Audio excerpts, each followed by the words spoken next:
Andrea Fantozzi, ex di giornata, l'abbiamo visto veramente bene, tanto che avevi portato in vantaggio i tuoi, è stata una partita bellissima, però poi alla fine è successo che il break del Grosseto ha prevalso rispetto al Lodi.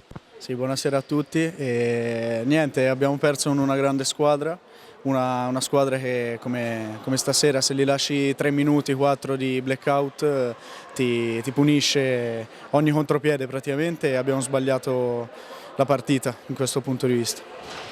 Dal punto di vista del Lodi cambia poco perché poi siete tutti lì in quel gruppone lassù, tra gli impegni di campionato e di Coppa c'è ancora molto da fare. Nel complesso che stagione state vivendo? No, la stagione è quella che ci siamo prefissati, magari qualche punto più, qualche punto meno, però niente, dobbiamo continuare su questa linea d'onda e continuare a lavorare, allenarsi bene e crederci sempre perché il Lodi merita di stare in alto e è giusto continuare col coltello tra i denti.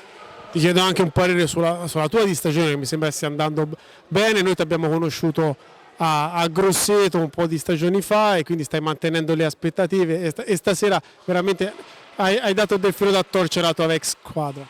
Sì, è sempre bello comunque giocare contro le vecchie squadre con cui ho giocato.